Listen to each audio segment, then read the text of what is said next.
Hi students. So in this class we are going to learn about the Vedic age. Okay. In last class we learned about the planning of towns and life of a towns and decline of a town. But in this class we are going to learn about the Vedic age. Vedic age. ವೇದಗಳು ಅಂತ ನೀವು already ಕೇಳಿದ್ದೀರಾ ಹೆಸರು. How many Vedas are there in our country? Okay. How many Vedas? There are 4 Vedas. Okay. So in this class we are going to know about the Vedic period, how it is. Okay. And see here the first point of the Vedic age. Vedic age. Aryans compiled the Vedas. Aryans compiled the Vedas. ಆರ್ಯರು ವೇದಗಳನ್ನ ಬರೆದವರು. ವೇದಗಳನ್ನ ಬರೆದವರು ಯಾರು? ಆರ್ಯರು. Yes. So Vedas compiled by Aryans.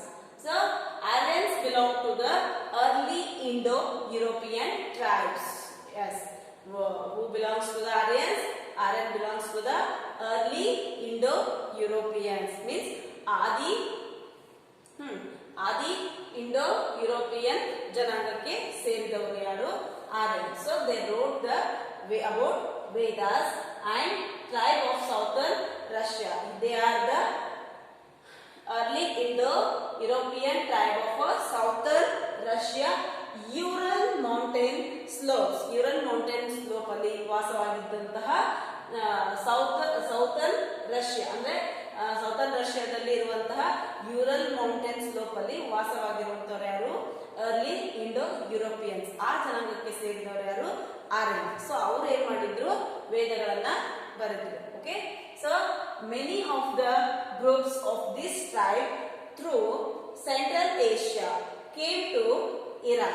Central Asia came to Iran, Plateau, and from there migrated to Punjab area via Afghanistan. Yes, here from the Central Asia came to Iran.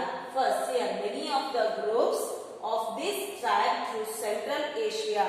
Central Asia ಇಂದ Iran plateau ಗೆ ಬರ್ತಾರೆ. And from there migrated to Punjab area via Afghanistan. Punjab ಏರಿಯಾದಲ್ಲಿರುವ ಅಫ್ಘಾನಿಸ್ತಾನಕ್ಕೆ ಅವರು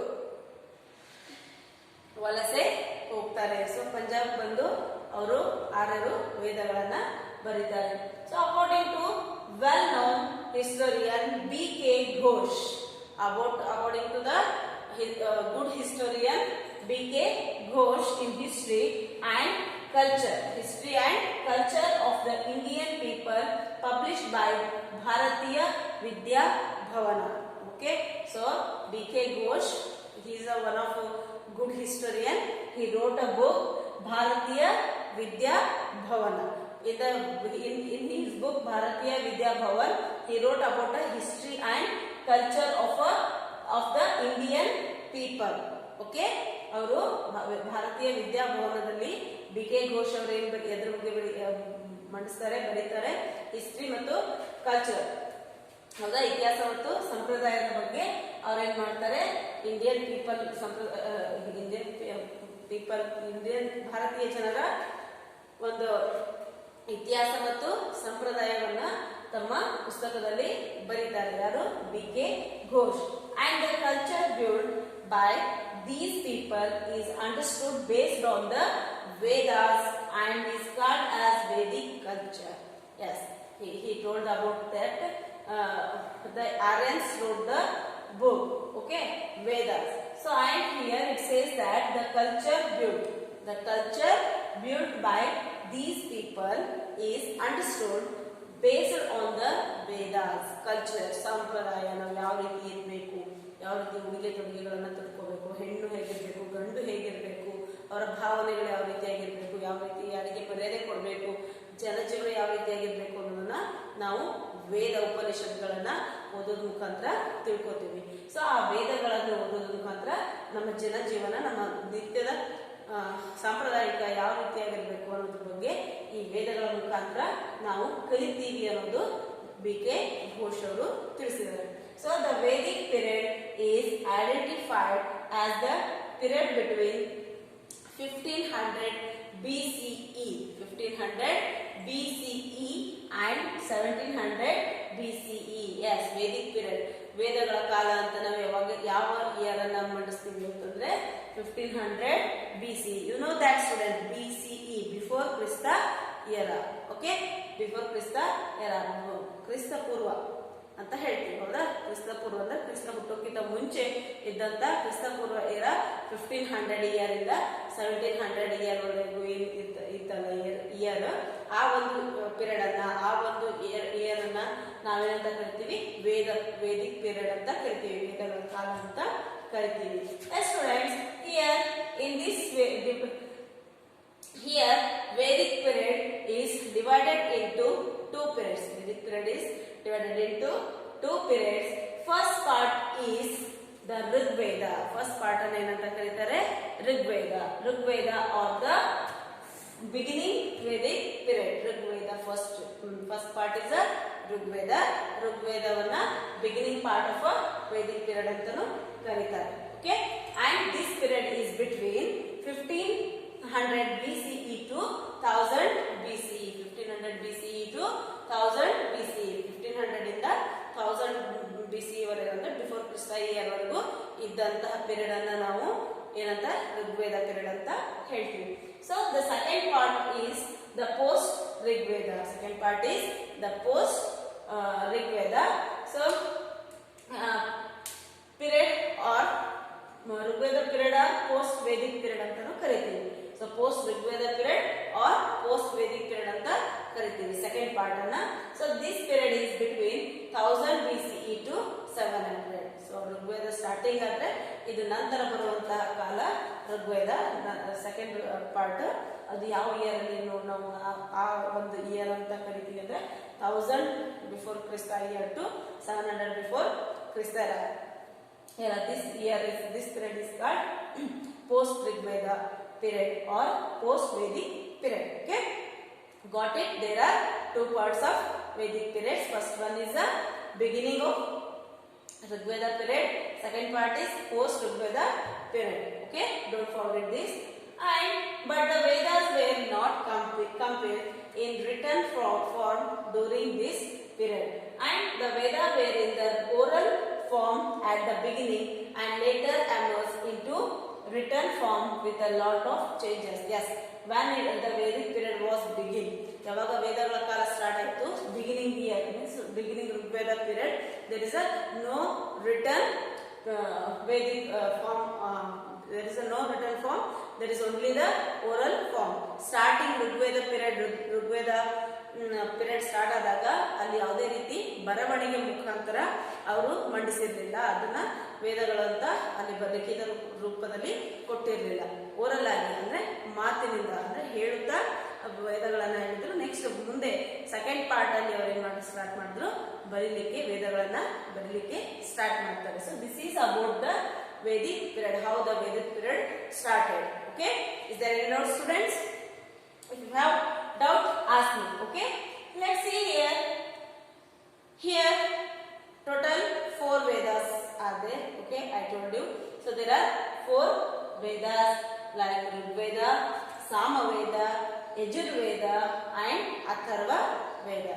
Rigveda, Samaveda, Yajurveda and Atharva Vedas. There are total 4 Vedas are there. Yes, don't forget these Vedas. Keep in your mind. Okay, and Vedas are mainly complication of nature worship and yaga and process of yajnas and black magic. So these are also called as samhite. See here, ಈ ವೇದಗಳು ಅಂತಂದ್ರೆ ವೇದಗಳು ಎದರಿಂದ ಕೂಡಿದೆ ಅಂತಂದ್ರೆ ಪೂಜೆ, ಯೋಗ, ಯಾಗ, ಯಜ್ಞ, ಹೋಮ ಹವನ ಮಾಡ್ತೀವಲ್ಲ, ಸೊ ಅದರಿಂದ ಕೂಡಿರೋದಕ್ಕೆ ನಾವು ವೇದಗಳು ಅಂತ ಕರಿತೀವಿ. ಟೋಟಲ್ ಆಗಿ ಅದನ್ನೆಲ್ಲ ಸೇರಿದಕ್ಕೆ ನಾವೇನಂತ ಹೇಳ್ತೀವಿ, ಸಂಹಿತೆ ಅಂತ ಕರೀತಾರೆ. ಸೊ ಎವ್ರಿ ಸಂಹಿತೆ ಹ್ಯಾಸ್ ಅ ಟೆಕ್ಸ್ಟ್ ಕಾಲ್ಡ್ ಬ್ರಾಹ್ಮಣ. ಪ್ರತಿಯೊಬ್ಬ ಸಂಹಿತೆಗೆ ನಾವು ಎಂತ ಕರೀತಾರೆ, ಅಲ್ಲಿ ಬ್ರಾಹ್ಮಣ. ಯಾಕೆ ನೋಡಿ, ವೇದ ಪುರಾಣಗಳನ್ನ ಹೆಚ್ಚಾಗಿ ಯಾರು ಫಾಲೋ ಮಾಡ್ತಾರೆ, ಬ್ರಾಹ್ಮಿನ್ಸ್. ಸೊ ನಾವು ಅವ್ರಿಗೆ ಏನಂತ ಹೇಳ್ತೀವಿ, ಬ್ರಾಹ್ಮಣರು ಅಂತ ಕರಿತೀವಿ. ಸೊ ಬ್ರಾಹ್ಮಣ, ಸಂಹಿತೆಗಳನ್ನ ಫಾಲೋ ಮಾಡೋರಿಗೆ ಬ್ರಾಹ್ಮಣ ಅಂತ ಹೇಳ್ತಾರೆ. So that explains the various ways of performing rituals. ಈ ಬ್ರಾಹ್ಮಣರು ಬೇರೆ ಬೇರೆ ಧರ್ಮಗಳನ್ನ ಫಾಲೋ ಮಾಡ್ತಾರೆ, ಅಂದ್ರೆ ಪೂಜೆ ಪುನಸ್ಕಾರ ಯಾಗ ಯಜ್ಞಗಳನ್ನ ಮಾಡೋದಕ್ಕೆ ಸಂಹಿತೆ. ಅವ್ರಿಗೆ ಇನ್ನೊಂದು ಕರೆಯೋದು ಏನಪ್ಪಾ ಅಂತಂದ್ರೆ ಬ್ರಾಹ್ಮಣ ಅಂತ ಕರಿತೀವಿ. So every Brahmana has an Aranyaka and an Upanishad. ಪ್ರತಿಯೊಬ್ಬ ಬ್ರಾಹ್ಮಣನಿಗೂ ಅರ್ನಾಯಕ ಮತ್ತು ಉಪನಿಷತ್ ಬಗ್ಗೆ ಏನಿರ್ಬೇಕು, ಜ್ಞಾನವನ್ನ ಹೊಂದಿರ್ತಾರೆ. ಅವರು ಪಂಡಿತರು ಅಂತಾನೆ ಹೇಳ್ತೀವಿ. Aranyaka have necessary supplementary instructions to hermits who were living in the forest. And Upanishads are the reflective discuss on philosophy. Upanishads are the evidence of intellectual maturity of Indians during Veda period. Here students, here every Brahmana has a Arnayak and a Upanishad. ಉಪನಿಷತ್ಗಳನ್ನ, ವೇದ ಉಪನಿಷತ್ಗಳನ್ನ ಅರ್ಥಕೊಂಡವ್ರು ಯಾರಪ್ಪ ಅಂತಂದ್ರೆ ಬ್ರಾಹ್ಮಣರು ಅಂತ ಹೇಳ್ತೀವಿ. So Arnayaks have necessary suppressor and here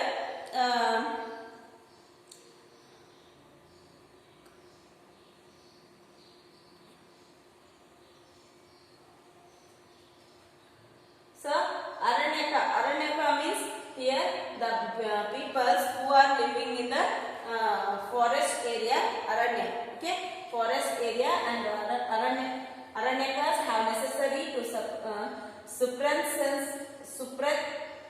suppressor instructions to hermits who were living in the forest. Aranyakas ಅಂತಂದ್ರೆ ಯಾರು ಅರಣ್ಯದಲ್ಲಿ, ಕಾಡಿನಲ್ಲಿ ವಾಸವಾಗಿ ಅವರು ಉಪನಿಷತ್ಗಳ ಬಗ್ಗೆ ಸ್ಟಡಿ ಮಾಡ್ತಾ ಇದ್ದಾರೋ ಅವರಿಗೆ ಅರಣ್ಯಕಾಸ್ ಅಂತ ಕರೀತಾರೆ. So Upanishads are the reflective discourse of philosophy. Upanishad ಅಂದ್ರೆ ತತ್ವಶಾಸ್ತ್ರದ ಒಂದು ರಿಫ್ಲೆಕ್ಟ್ ಅಂತ ಹೇಳ್ತೀವಿ, ಪ್ರತಿಬಿಂಬ, ಪ್ರತಿರೂಪ ಅಂತ ಹೇಳ್ತೀವಿ. ತತ್ವಜ್ಞಾನದ ಪ್ರತಿರೂಪ Upanishads are the evidence of the intellectual maturity of Indians during Veda period. Upanishad ಅಂತ ಅನ್ನೋದು ಒಂದು ಮೆಚುರಿಟಿ ಅಂದ್ರೆ ಒಬ್ಬ ತಿಳುವಳಿಕೆ, ಪಂಡಿತವನ್ನು ಮಂಡಿಸುವಂತಹ ಒಂದು ತತ್ವಶಾಸ್ತ್ರ ಆಗಿದೆ. ಯಾವುದು, ಯಾವ ಟೈಮ್ ಅಲ್ಲಿ, ವೇದಿಕ್ ಪೀರಿಯಡ್ ಅಲ್ಲಿ. Yes, this is about the Vedas. So here totally 4 Vedas are there: Rigveda, Samaveda, Yajurveda and Atharvaveda. And Vedas are mainly compilation of a nature, worship, yaga and process of yagnas and black magic. These are also called as a Samhite. Every Samhite has a text called Brahmana that explains the various ways of performing rituals. And every Brahmana has a Aranyaka and an Upanishad. Okay? And Aranyakas have necessary to suppressensory instruction to hermits who were living in the forest. And Upanishads are the reflective discourse on philosophy. And Upanishads are the evidence of intellectual maturity of Indians during the Vedic period. Okay students, I hope you understood these points. If you have any doubts about this, please clear your doubts. Read more. Thank you.